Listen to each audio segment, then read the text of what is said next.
In a different video, I showed you how you can work with subsessions in the Performer version of Cantabile. In this video, I'll show you a different feature called set lists. The primary difference between the two is that subsessions only allow you to work with the plugins that are already available within a given session. Of course, you can create different sounds by adjusting the parameters and then save the state of those plugins as a subsession. But to work with an entirely new set of plugins, you need to open up a different session file. So if you want to easily move between different session files, a set list is what you want to use. Now, set lists are available in the solo and the performer versions of Cantabile. And once you have a number of different session files to work with, you can start adding them to your set lists. And in order to access the set list feature, of course, there's a couple icons over here. The one on the bottom that says set list is just a drop-down list that will show you what sessions you have loaded up in that particular set list, but it also has some menu items down here towards the bottom that you want to be familiar with. But to get to the set list editor, you just click on the top icon and that'll open up the editor. And of course, you'll start adding songs by just clicking on the new song button, and you'll get a line here where you can come over here where it says session and add a new session to your set list. You can continue to add as many sessions as you need to for any particular set list you want to create. And remember, if you've got the performer version, you can choose a subsession as well that will take you directly to that subsession when you select this particular song. So add as many as you need. And then, of course, when you're done, you can save this set list, and now you'll have access to this combination of session files available for your use whenever you need this particular set. Now, the easiest way to access these songs within a set list, of course, is to assign some sort of a MIDI trigger to them. And in our other video where I showed you the subsessions, I showed you how to assign some MIDI events that you can assign to a subsession, and it works the same way in the set list. But you can also use program change events in the set list here.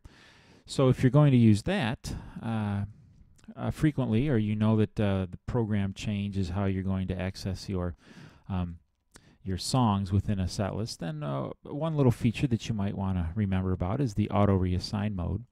And that'll help you kind of keep your program numbers organized.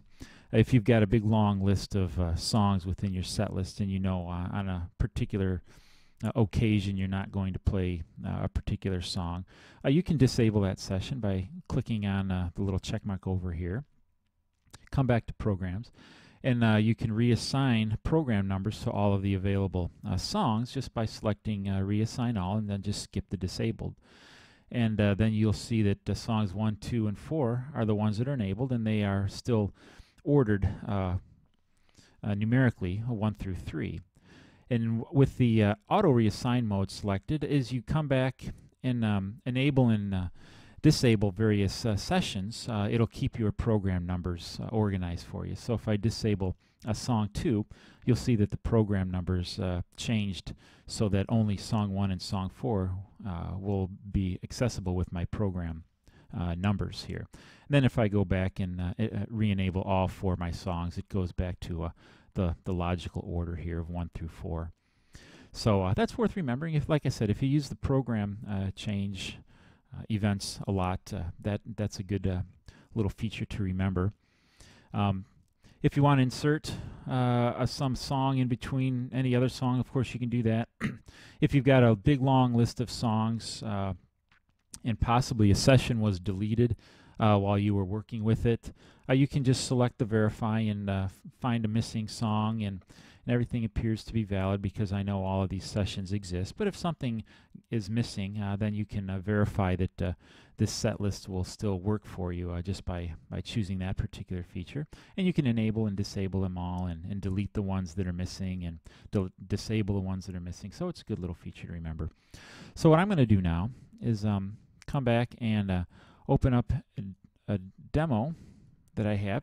And in this case, what I have is just 3 songs loaded up, and I've given them some specific names. But instead of assigning them to a program change on my keyboard, I've got a little Korg nano key, which I use as a control change MIDI event. So that's what I'll use to send the MIDI events that I want. I've just got it set up for a control change so that when I want to access any one of these songs directly, I've just got a particular key assigned to that song, and when I hit it, it'll take me directly to that song. But I also have two keys that are assigned to load the next and load the previous song. There's one thing that I want to mention here, and the difference is between the instant and the delayed method of loading up your song. Of course, if you press any of these keys that I have where it says load specific song, it's going to load it instantly. I just press the key and it loads the song. But if I want to cycle through the whole list of songs, but I don't want to have each one of them load each time I press my key, then I'm going to select the delayed feature. So I've got load next song is a delay and load the previous song is a delay.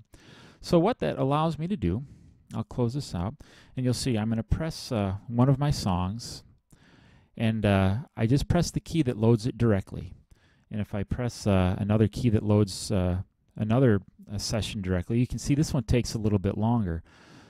So it allows me to go directly to that song, but if I want to cycle through the whole list, I don't want to have to wait for that song to load up because it takes a little time.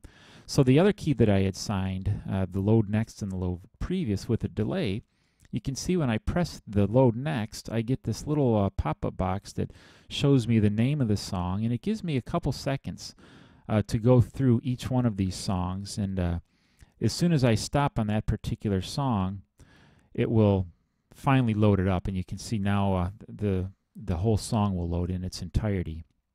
So that's a couple different ways to access your songs within your set list. And I'll go back and just choose one more song. And you'll see in this case I've got my my status panel loaded up, which is a nice little feature, so I can see which one's loaded and which one's going to be next and which set list I'm using. And also, one little feature that I wanted to show you in the set list, it does include some transport to buttons. So if you like to look at this particular view where you've got the set list editor, you can still access any files that might be loaded up with that particular session. So I've got a MIDI file loaded up in this particular song. So if I click play, I can still have that song trigger a MIDI file or a WAV file or whatever I've got loaded up. So it's a nice little feature. You can just be looking at this screen but still be able to access any files that might be associated with that particular song. So that should get you started. Hopefully I didn't go too quickly in showing you some of the features. But one thing to remember is even if you don't use the set list in a live performance role, it's still a great feature to use in order to kind of organize your songs. You might have a whole bunch of acoustic piano sessions like I do, where I can just create a set list with all my acoustic piano songs, or maybe I have a specific piano that I want to have access to all of the different sessions, like my Ivory pianos. So I'll create a set list, call it Ivory Pianos, and then within that set list I've just got all my sessions available to me. So there's different ways to use the set list feature, but any way you use it, it's a great feature to have and a good way to organize your session files.